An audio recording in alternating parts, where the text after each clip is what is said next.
So this is Killer Beatmaker, one of the artists who are going to be performing at Nuits D'Afrique. And the artist, by the way, that later in the show, in the 5 o'clock hour, we're going to give you a chance to win a 4-pack of tickets to.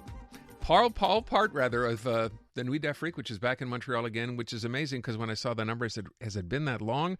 But yeah, this is, I believe, 39 years, 39th edition of Nuits D'Afrique. Suzanne Rousseau is General Director of Nuits D'Afrique. She's on the line. Hi, Suzanne. Hello. So, wow, 39 years. You know, I saw the other day the Jazz Fest has been here for 45. It's funny when you think back how long Montreal has actually been what we call a festival city. And I'm not sure how many other places do this Nuits d'Afrique, but we've done an amazing job on this. So I would ask how much easier it is for you, because Montreal now has this reputation, to get some of the biggest names in the business to come and play here. How much easier? Yeah. Wow. You know, we've been having the big names from this very first edition when it was just at the Club Balatou, because everything they were big in their country. They'd play in stadiums, and they'd come in this intimate venue, 150 capacity club, and it all started here.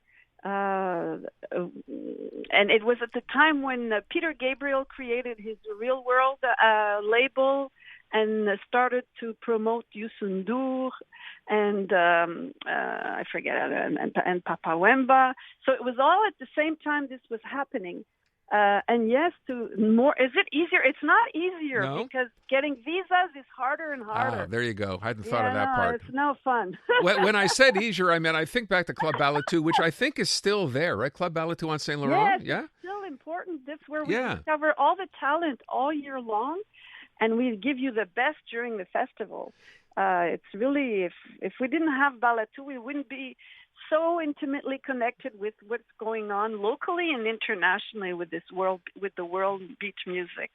When I ask about easy, I guess what I'm trying to get to is, you know, artists who have come here and performed over the years and discovered Montreal, which maybe they didn't know a whole lot about in the past. Exactly. Then they discover Nuits d'Afrique, all the other artists who are coming here, and word of that spreads, I would guess, that they would want to come here, right?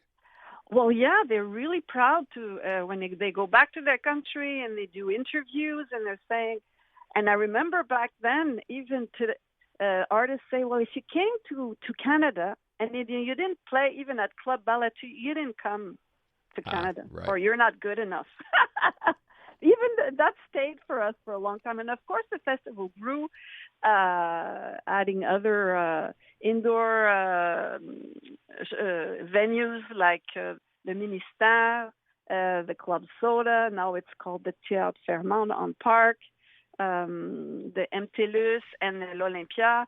You know, it got bigger. We started using bigger venues because they were more well-known and people are connoisseurs. Before now, they used to be, nobody knew any of these artists. And now, you know, people have coming to us and say, oh, well, you know, this artist, we'd really like for him to come. And well, that was a little years back, but you know, it's and with the new technologies, the younger generations know this music. Yeah, that's another part. Good point. And the genres have widened.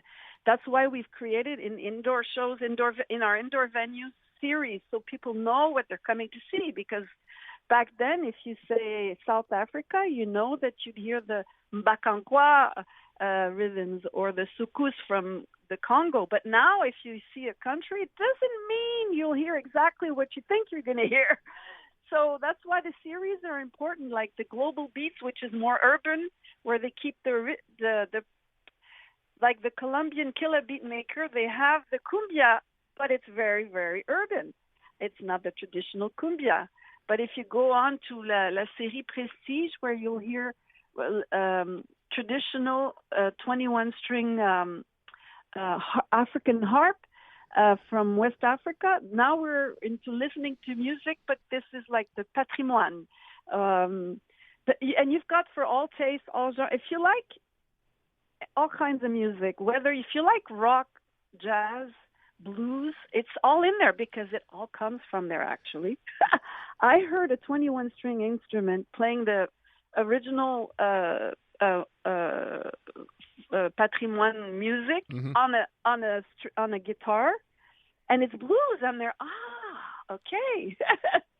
And the connections that are from Africa to the Caribbean to Latin America are are very intertwined, and the richness of the music that we come out of all these countries is so rich and so. I mean, wherever you've traveled, you'll find the music at Nuits d'Afrique. Yeah, which is, one of the great things about festivals over the years is they expand, right? It's not just who you thought would have been mainstream artists. It broadens out, as you said. It spreads across the globe, and now it's all going to be here. Did I read this right? You have 700 artists coming to this year's event? Yes. Wow. And from 30 different countries. Like, there's 13 indoor shows, but there's 6 free outdoor shows. And that's where, like, the party is the biggest, because the outdoor event, which starts the last 6 days from July 15th to 20th, we travel in one day. We start, and there it's at the Parterre du Quartier des Spectacles all the way to St. Catherine Street. There's 2 outdoor stages.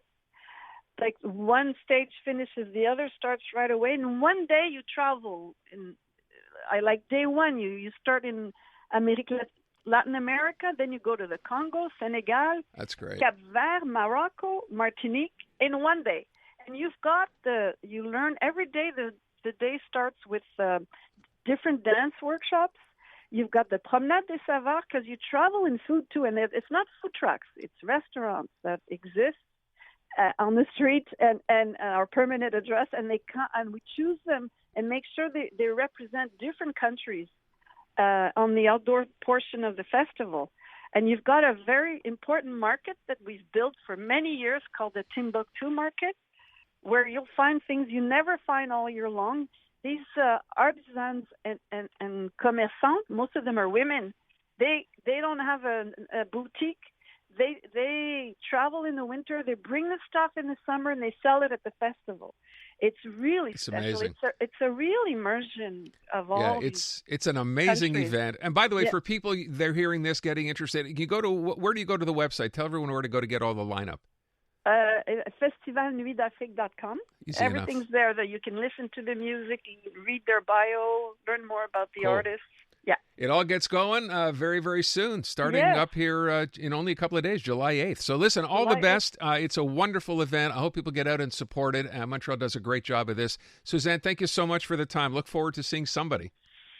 I don't know who, but somebody for sure. Okay. Take good care. Okay. Bye-bye. Thank you very much. Yeah, you're Bye-bye. welcome. Suzanne Rousseau from the Nuits d'Afrique Festival. Again, it runs July 8th to July 20th. 700 artists from 30 different countries coming here for the next week and a half. It's going to be amazing.